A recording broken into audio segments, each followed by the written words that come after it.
Pues hace 2 semanas el número no avanza. Me siento un poco preocupada. Voy a ir a checar personalmente.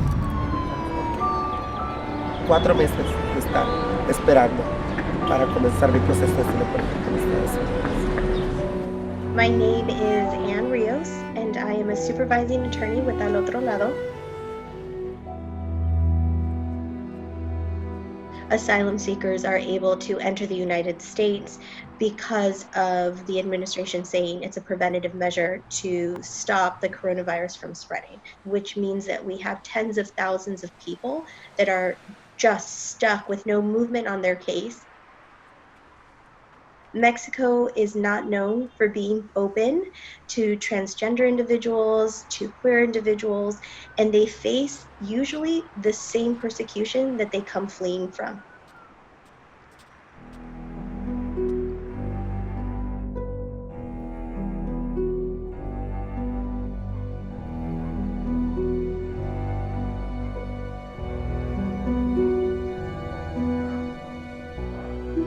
We have 18 residents.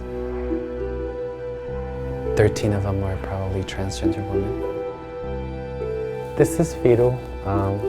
He's our stray dog that we adopted. And he's very loved.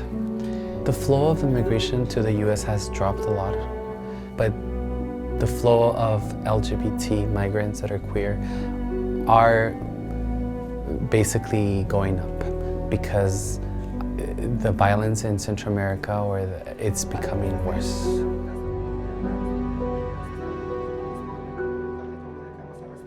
This is a place where they can live and they can be safe. It's a safe haven for our brothers and sisters of Central America.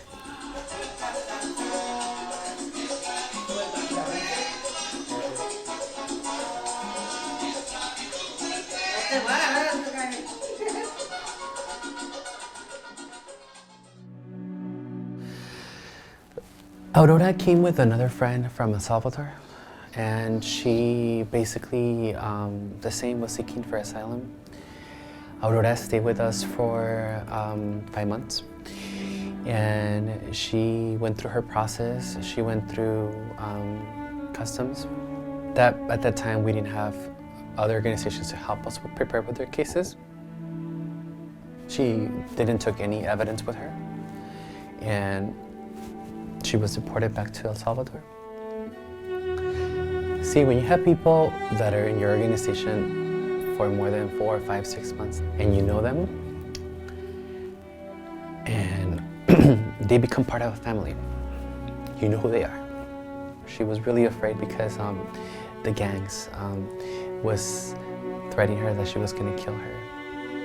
The same day that she was in El Salvador, she was killed. And all they sent us was her photo in her coffin. So the gangs intended for me to get this photo so I can get the message that they would meet their end if they don't win their cases in the US.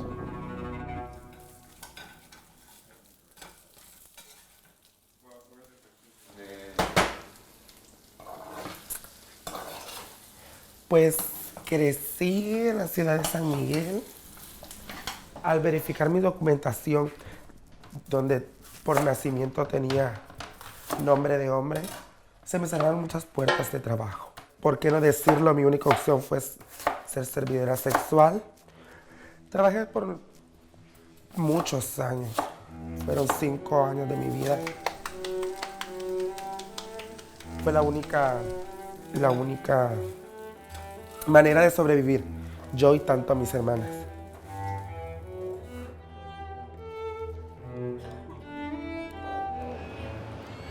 Cuando fui víctima por 8 pandilleros en El Salvador por discriminación y homofobia hacia nosotras.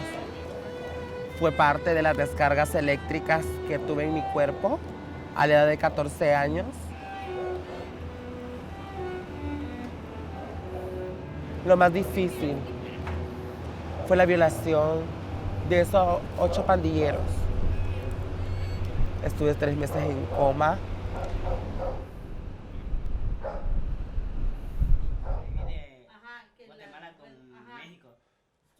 Ah, sí, pero eso fue mucho antes. Fue 2017 que yo crucé la frontera entre Guatemala y México. Hacía pelo a puro a nadar y con él. Y nada más me cubrió el agua hasta acá. Bueno. Fíjate que la experiencia de ese, cuando me subí al tren, a la bestia, me subí en La Gutiérrez, en Chiapas, que me trajo hasta el DF. Eran las 3 de la madrugada cuando yo me subí al tren. Pero ahí en el camino se suben y te roban todo. Tienes que esconderlo porque se suben a robar. A veces algunos los matan, a otros los avientan en la vía del tren. Fui golpeada por un policía, un agente de policía. Y me golpeó bien feo la espalda, las piernas, la cara, me cortó mi cabello. Qué fácil, ¿eh? ¿Abrimos? Cerramos. It's overwhelming sometimes because we're working with people's lives. We had no experience in working with migrants or refugees. And they were getting their numbers at the border to cross, to go through their process of asylum. And we were not preparing them. They were afraid, they were scared, they didn't speak the language. They were getting deported and they got killed. Sometimes I feel that I could have done better.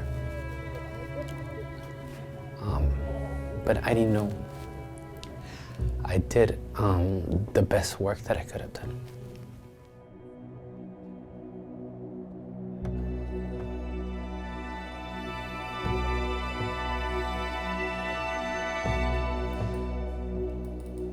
Hola, Anja, ¿cómo estás? I'd just like to speak to you a bit about the current situation with coronavirus. I know you've heard a lot about it. I'm sure you know they have, as of last week, the 18th of March, they have officially closed the border. Until they reopen it, you won't be able to cross over. But one thing is not to lose hope and to stay positive.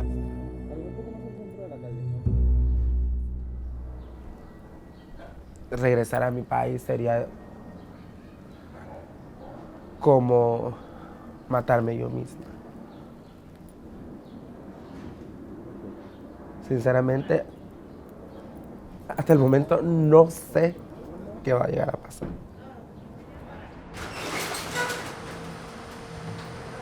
We opened this space in response to the COVID epidemic. Tijuana is definitely one of the hot spots for COVID in Mexico. During phase 2 in Tijuana, the numbers of patients have exponentially increased. So the clinic definitely has maybe approximately 20 patients per day, many more LGBTQ patients as well. The queer migrants who have health complications are more susceptible to COVID-19 because it's difficult to get good care for LGBTQ clients in emergency settings. Any migrant without shelter is much more likely to contract COVID-19 because they don't have the same protections and they don't have the capability of being quarantined. We have to note that it's very hard for a trans woman to get a job, and I mean a legal job.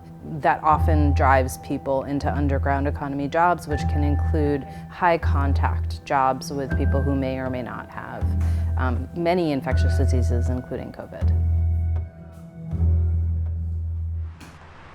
We don't have cleaning supplies, we don't have the hand soaps, we don't have the sanitizers, we don't have a lot of the things that we would have to need.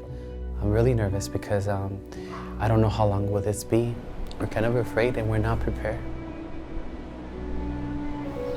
Pues he vivido la cuarentena pues un poco triste, desesperada, más sin saber cuándo van a abrir la frontera, mes a mes, y ya llevo 3 años aquí en México, pues luchando por ese sueño americano. Y pues en estos momentos pues me doy por vencida. En ese momento yo decía, cuando me recuperé dentro de mi hospital, pues yo hice una frase.